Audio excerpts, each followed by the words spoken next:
കണ്ടോ കണ്ടോ, ആളുകൾ പണിക്കർ സാറിനെ നോക്കുന്ന കണ്ടോ? ഇതാ പറഞ്ഞത്, വലിയ പണക്കാർക്ക് ജോഗിങ് നിർബന്ധമാണെന്ന്. വന്നേ സാർ, ഇത് നമ്മുടെ പുത്തൻ പണക്കാരൻ പണിക്കരല്ലേ? കക്ഷിക്ക് വട്ടാണെന്നാ തോന്നുന്നു. ആ ചെക്കനെ ഒന്ന് കൊടുത്തു. വേണ്ട സാർ, വിവരമുള്ളവർ എന്തെങ്കിലും പറഞ്ഞെന്ന് വെച്ച് വിവരമില്ലാത്ത സാർ എന്തിനാ മറുപടി പറയാൻ പോകുന്നത്? Sorry sir. സാറിന് ബ്ലഡ് പ്രഷറോ പ്രമേഹമോ ഉണ്ടോ? ദൈവം സഹായിച്ചിട്ട് ഇതുവരെ ഒന്നുമില്ല. കളഞ്ഞ്. ഇതൊന്നും ഇല്ലെങ്കിലും ഉണ്ടെന്ന് പറയണം. വലിയ വലിയ പണക്കാർക്ക് വരുന്ന അസുഖങ്ങളാണ് ഇതൊക്കെ. ഇതൊന്നും ഇല്ലെന്ന് പറഞ്ഞാൽ പിന്നെ എന്താണ് ഒരു വെയിറ്റ്? സൊസൈറ്റിയിൽ ഒരു സാധനം വേണ്ടേ? ഞാൻ ഓർത്തില്ല, ഗണപതി ആളൊരു കൊച്ചു മിടുക്കൻ തന്നെ. സാർ നോക്കിക്കോ, ഒരു മാസത്തിനകം ഞാൻ സാറിന് ഒരു ലെവലാക്കും. ടോപ്പ് ലെവലാക്കും, ഹൈ ലെവൽ. സാർ വരണം. ഇംഗ്ലീഷ് ക്ലാസ് 2 ആഴ്ചക്കാണ് തുടങ്ങും. ഒരു മാസം കൊണ്ട് ഞാൻ സാറിന്റെ മണിയായിട്ട് ഇംഗ്ലീഷ് സംസാരിപ്പിക്കും. പിന്നെ അറബി, ഉറുദു, ഒറിയ, അങ്ങനെ ഏത് ചടങ്ങിന് പ്രസംഗിക്കാൻ പോയാലും ക്ഷണിച്ചില്ലെങ്കിലും VIP-സിനോടൊത്ത് വലിഞ്ഞു കയറി നിന്ന് ഫോട്ടോസ് എടുത്ത് പത്രത്തിൽ പ്രസിദ്ധീകരിക്കണം. പത്രാധിപർക്ക് കാശ് കൊടുത്ത് മുഖചിത്രം വരുത്തണം, എങ്കിലേ പബ്ലിസിറ്റി കിട്ടും. ഇതൊക്കെയാണ് ഇവിടെ എല്ലാ മാന്യന്മാരും ചെയ്യുന്നത്, മുതലാളി ഒഴികെ. ഇനി അത് പാടില്ല.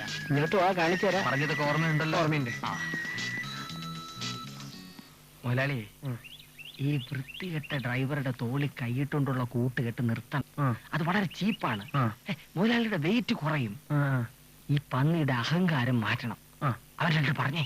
അത് ഇപ്പൊ തന്നെ പറയണോ അത് കുറച്ച് കഴിഞ്ഞിട്ട് പറയണോ? ഞാൻ ഭയങ്കര ചെറ്റ, എനിക്ക് പ്രശ്നമില്ല. പറയുന്നു. ഡ്രൈവർ, മര്യാദയ്ക്ക് വണ്ടി ഓടിക്കുന്നതാണ് നിനക്ക് നല്ലത്. ഇല്ലെങ്കിൽ നിന്റെ തലമുട ഞാൻ ചവിട്ടി പൊട്ടിക്കും മരപ്പട്ടി. ഇന്നലത്തെ പോലെയല്ല ഇന്ന് ഞാൻ. നിനക്കൊരു സംശയം തോന്നിയേക്കാം എനിക്കിതാരെങ്കിലും പറഞ്ഞു തന്നാണെന്ന്. സത്യത്തിൽ അങ്ങനെയല്ല, എനിക്ക് സ്വയം തോന്നിയതാണ് ഡ്രൈവറെ. മനസ്സിലായോ? മനസ്സിലായി. വേഷം കെട്ട് വേണ്ടട്ടോ. പോരെ, ഇതുപോലെ. പിന്നെ നാളെയാണ് കമലാസനം വരുന്നത്. ഡയറി നോട്ട് ചെയ്തിട്ടുണ്ട്. കാർത്തിയാനി വീട്ടിലുണ്ടെങ്കിൽ കല്യാണാലോചന കലങ്ങി. സാറ് ധൈര്യമായിരിക്കണം. അമ്മച്ചി അല്ല മിസ്സിസിനെ ഒഴിവാക്കാൻ ഞാനൊരു വഴി കണ്ടുവച്ചിട്ടുണ്ട്. സാറിന് എന്തെങ്കിലും വാങ്ങാനുണ്ടെന്നും പറഞ്ഞ് രാവിലെ അമ്മച്ചി ചെറുക്കന്റെ കൂടെ ഷോപ്പിങ്ങിന് അയക്കണം. ബാക്കി കാര്യം ഞാൻ ഏറ്റു. സാർ കയറിക്കട്ടെ. ഡ്രൈവർ, വണ്ടി എടുക്കൂ. കേറി കൊടുക്കണം. വേണ്ട.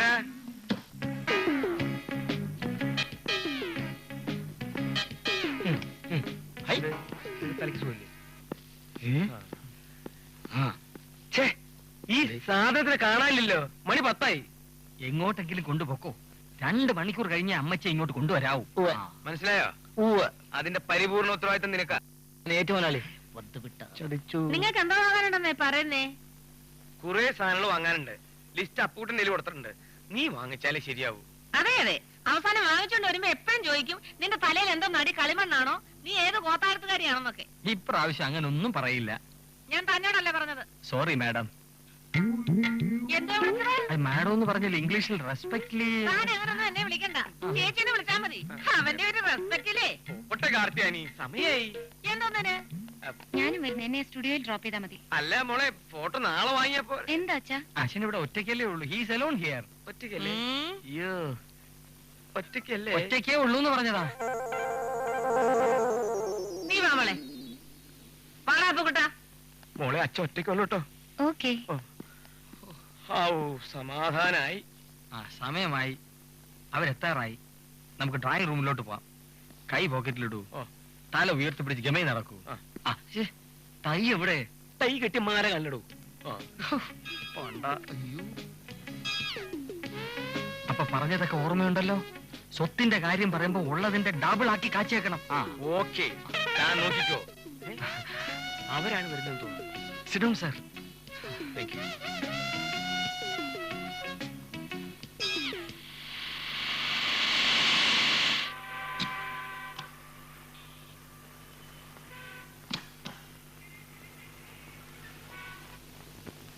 നമസ്കാരം. നമസ്കാരം. ഇരിക്കൂ. ഇതാരാ? എന്റെ ഭാര്യ.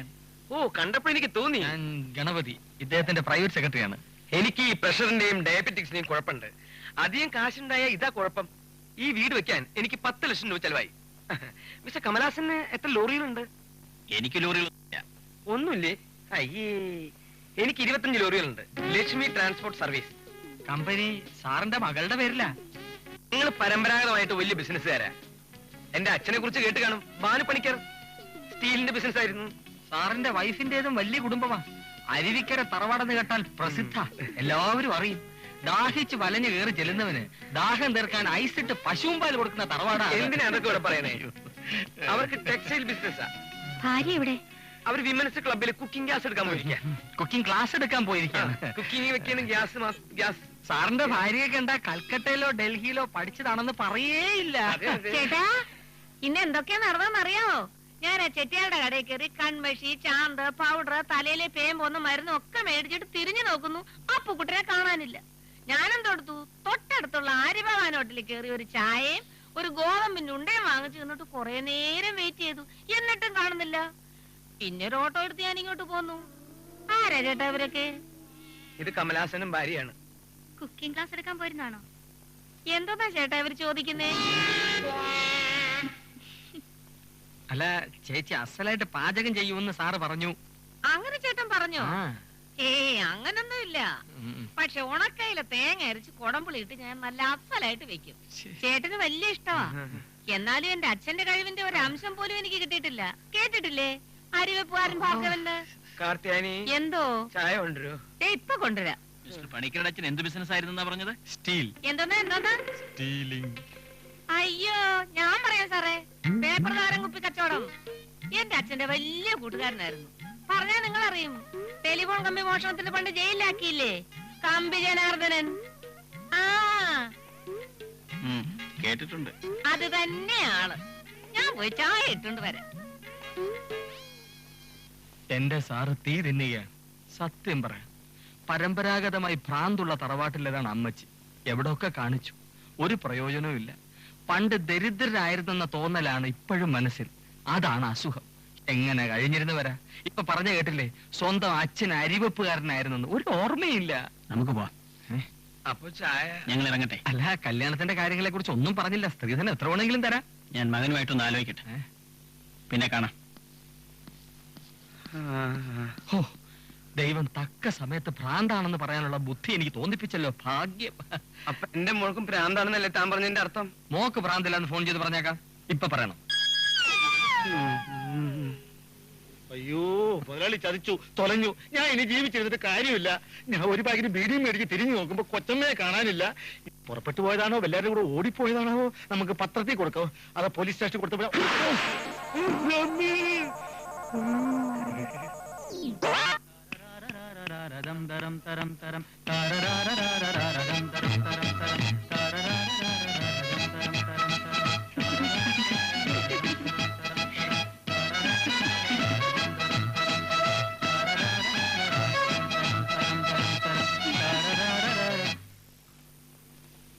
വരണം. താങ്ക്സ് പറയാനാ വന്നത്. പ്രിൻസിപ്പലിനും ടീച്ചേഴ്സിനൊക്കെ വളരെ ഇഷ്ടമായി. കോളേജിലേക്ക് നിങ്ങളെ വിളിക്കണമെന്ന സ്റ്റുഡൻസ് ഒക്കെ പറയണേ. ഞങ്ങളാ നിങ്ങൾക്ക് താങ്ക്സ് പറയേണ്ടത്. ഇത്രയും നല്ലൊരു ഓഡിയൻസ് ഞങ്ങൾക്ക് ഇതുവരെ കിട്ടിയിട്ടില്ല. പ്രോഗ്രാമിന്റെ ഫോട്ടോസ് എവിടെ?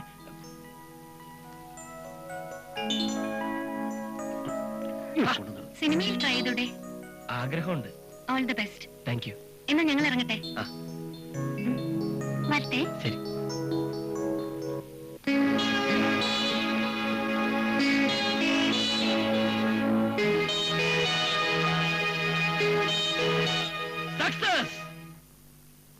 കണ്ടോ, ഓൾ ദി ബെസ്റ്റ് ഒക്കെ പറഞ്ഞിട്ട് പോയത്? അതാണ് അതിന്റെ ഒരു ഏത് മനസ്സിലായോ? എന്ത് മനസ്സിലായോ എന്ന് ആദ്യം നീ ഒന്ന് പറയാൻ നിൽക്ക്. നിന്റെ അസുഖം ഞങ്ങൾക്ക് മനസ്സിലായി. ആ കുട്ടിക്ക് നിന്നോട് എന്തോ സ്പെഷ്യൽ ആയിട്ടുണ്ടെന്നായിരിക്കും. ഒരു കറക്റ്റും ഇല്ല. അതൊക്കെ നിന്റെ തോന്നലാ വേണു. കലാകാരന്മാർക്കെല്ലാം ഉള്ളതാ ഈ ഒരു കുഴപ്പം. എടാ, കലാകാരന്മാരെന്ന നിലയ്ക്ക് നമ്മളെ എല്ലാവരും ലക്ഷ്മിക്ക് ഇഷ്ടമാണ്. നീ ഒരു ഗായകനായതുകൊണ്ട് കുറച്ച് താല്പര്യം കൂടുതൽ കാണുമായിരിക്കും. അതുവരെ ഓക്കെ എന്ന് കരുതി ഒരു പ്രേമത്തിന്റെ കളർ അതിന് കൊടുക്കുന്ന വിവരക്കേടാണ്. ചേടാ, ഇതെല്ലാം പറയുന്നത് നിങ്ങളല്ലേ? അല്ല, നിന്റെ തുള്ളിച്ചാട്ടം അത് ഉദ്ദേശിച്ച് തന്നെ ആയിരുന്നു. ഞങ്ങൾ കളിയാക്കൊന്ന് പേടിച്ച് പെന്മാറരുത്. ശരി, പ്രേമമാണെന്ന് ഞാൻ പറയുന്നത് തന്നെ വെച്ചോ. എങ്കിൽ നിങ്ങൾക്ക് എന്തെങ്കിലും ചെയ്യാനുണ്ടോ? ഒന്നും ചെയ്യാനില്ല. പ്രേമമില്ല, ഒരു ചുക്കുമില്ല എന്ന് ഞങ്ങൾ പറയും. അത്രേ ഉള്ളൂ. എടാ അണ്ണന്മാരെ, ഈ പെൺകുട്ടികളുടെ മനഃശാസ്ത്രം കുറച്ചൊക്കെ അറിയാവുന്നത് കൊണ്ടാണ് ഞാൻ പറഞ്ഞത്. നിങ്ങൾ ആര് വേണമെങ്കിലും തർക്കിച്ചോ, ആ കുട്ടിക്ക് എന്നോട് വ്യക്തിപരമായ ഒരു താല്പര്യം ഉണ്ട്. സൈക്കോളജി കുറെയൊക്കെ ഞങ്ങൾക്ക് വശമുണ്ട്. അതുകൊണ്ട് തന്നെ പറയുന്നത് ഇത് പ്രേമമല്ല, ഒരു തരം ആരാധന. ആ ആരാധന പ്രേമമായി മാറിക്കൂടുന്നുണ്ടോ? ബുദ്ധിമുട്ടാണ്. ആ ശരിയല്ലേ, നിനക്ക് അത്രയ്ക്ക് വലിയ വിശ്വാസമാണെങ്കിൽ ഒന്ന് തെളിയിക്കാവൂ. അതിനൊന്നും ഞാനില്ല. അതിനുള്ള ഗട്സ് ഇല്ലെന്ന് പറ. ഗട്സ് ഉണ്ടോ ഇല്ലയോ എന്ന് നിങ്ങളെ ബോധ്യപ്പെടുത്തേണ്ട കാര്യമൊന്നും എനിക്കില്ല. ഇത്രയും നേരം ഞാൻ മിണ്ടാതിരിക്കായിരുന്നു. ഇവന്മാരെ മുടന്തനായും കേട്ടുകൊണ്ട്. വേണു, നീ ധൈര്യമായിട്ടില്ലേ? അതെ, ശരി, ആ കുട്ടിക്ക് എന്നോട് പ്രേമമാണെന്ന് പ്രൂവ് ചെയ്താലോ? അന്ന് ഞാൻ ഈ പണി നിർത്തും. പ്രേമമല്ലെന്ന് ഞങ്ങൾ പ്രൂവ് ചെയ്താലോ? എന്നാൽ അന്ന് മുതൽ ഷക്കീർ ബായും ബാവും ഈ പണി നിർത്തും. അയ്യടാ, ഒരു തമാശക്കാരൻ. ശരി, സമ്മതിച്ചു. ഞാൻ പണി നിർത്തും. ഷക്കീർ ബായി വെച്ച് കെട്ടിയത് നില്ല്. ഒരൊറ്റ കണ്ടീഷൻ മാത്രം, പന്തയത്തിനിടയിൽ പരസ്പരം പാരപണിയരുത്. അങ്ങനെ ഒരു കണ്ടീഷൻ വെക്കാൻ പറ്റില്ല. അവരവരാൽ കഴിയുന്ന രീതിയിൽ പ്രൂവ് ചെയ്യാൻ ശ്രമിക്കുക. ശരി, അങ്ങനെയെങ്കിൽ അങ്ങനെ.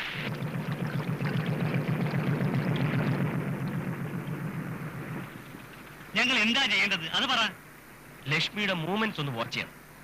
ഏതു വഴിയാണ് കോളേജിൽ പോകുന്നത്, നടന്നാണോ കാറിലാണോ, ഒപ്പം ആരെല്ലാം ഉണ്ടാവും, ട്യൂഷന് പോകുന്നുണ്ടോ, ഉണ്ടെങ്കിൽ എവിടെയാണ്, അമ്പലത്തിൽ പോകാറുണ്ടോ, ഉണ്ടെങ്കിൽ ഏത് അമ്പലത്തിലാണ്, എക്സെട്ര എക്സെട്ര. ഇതൊക്കെ അറിഞ്ഞുകൊണ്ടുള്ള പ്രയോജനം ഉണ്ട്, പറയാം. നീ മുമ്പേ നടക്ക്.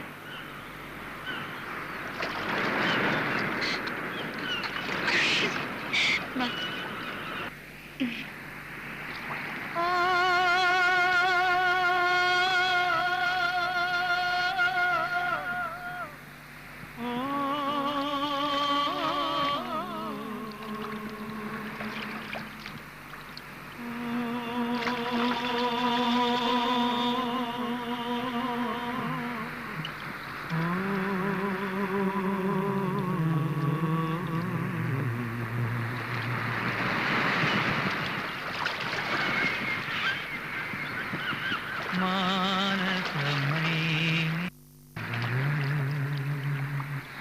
മധുരം നിന്നരുമപ്പൂടി നീ തേടുവതാരെ ആരെ മാനസം.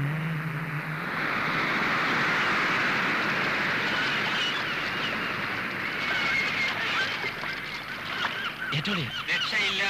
ഇതൊക്കെ പഴയ സിനിമയിൽ നമ്പറല്ലേ? അല്ലെങ്കിൽ ഒരു പുതിയ നമ്പർ ഇട്ടാലോ? ഒരു ആഫ്രിക്കൻ സോങ്.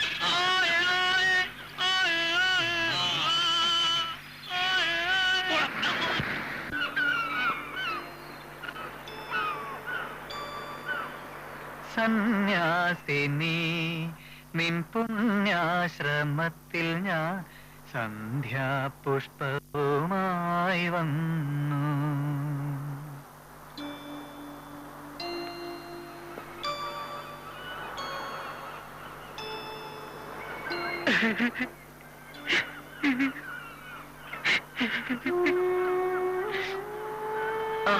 ലക്ഷ്മി എന്താ ഇവിടെ?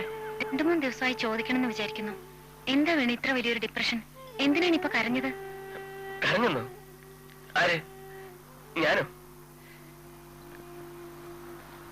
ലക്ഷ്മിക്ക് തോന്നിയായിരിക്കും. എനിക്കൊരു കുഴപ്പമില്ല. I am happy, very very happy. വേണ്ട, ഒന്നും വിളിക്കാൻ ശ്രമിക്കണ്ട. കുറച്ചു ദിവസമായിട്ട് വേണു അറിയാതെ ഞാൻ വേണുവിനെ ഒബ്സർവ് ചെയ്യുന്നുണ്ടായിരുന്നു. പറയൂ, എന്താ വേണു ഈ ദുഃഖത്തിന്റെ കാരണം? പ്ലീസ്, അത് മാത്രം എന്നോട് ചോദിക്കരുത്. ആ ദുഃഖകഥ എന്റെ മനസ്സിൽ തന്നെ ഇരിക്കുന്നതാണ് എനിക്കിഷ്ടം. സോറി, ഞാൻ ഹേർട്ട് ചെയ്തു. ഒരിക്കലുമില്ല. വിധിയാണ് വലിയ രീതിയിൽ എന്നെ മുറിവേൽപ്പിച്ചത്. അല്ലെങ്കിൽ ഞാൻ ലക്ഷ്മിയോട് ഒന്നും ഒളിച്ചു വെക്കുന്നില്ല. കുട്ടി എനിക്ക് അന്യല്ലല്ലോ. ഒരു സന്ധ്യയ്ക്ക് മഞ്ഞിൽ വിരിഞ്ഞ പൂവ് പോലെ അവൾ എന്റെ ഹൃദയ കവാടം തുറന്നു വന്നു. തുളസി കതിറിന്റെ നൈർമല്യവും തുമ്പപ്പൂവിന്റെ വിശുദ്ധിയുമുള്ള രഞ്ജിതാ മേനോൻ. വിധി ബ്ലഡ് ക്യാൻസറിന്റെ രൂപത്തിലാണ് വന്നത്. കാക്കോത്തിക്കാവിലെ അപ്പൂപ്പൻ താടി പോലെയാണ് ജീവിതമെന്ന് ഞാൻ അറിഞ്ഞു. ആ കുട്ടിയുടെ സിന്ദൂര പൊട്ടിന്റെ ഓർമ്മയ്ക്ക് ഞാൻ ഈ കടാപ്പുറത്തുകൂടി പാടി പാടി നടക്കും. സോറി, എന്റെ കഥ അറിയുമ്പോൾ ലക്ഷ്മിയും ദുഃഖിക്കുമെന്ന് ഞാൻ ഓർത്തില്ല. പോട്ടെ, നാളെ കാണണം.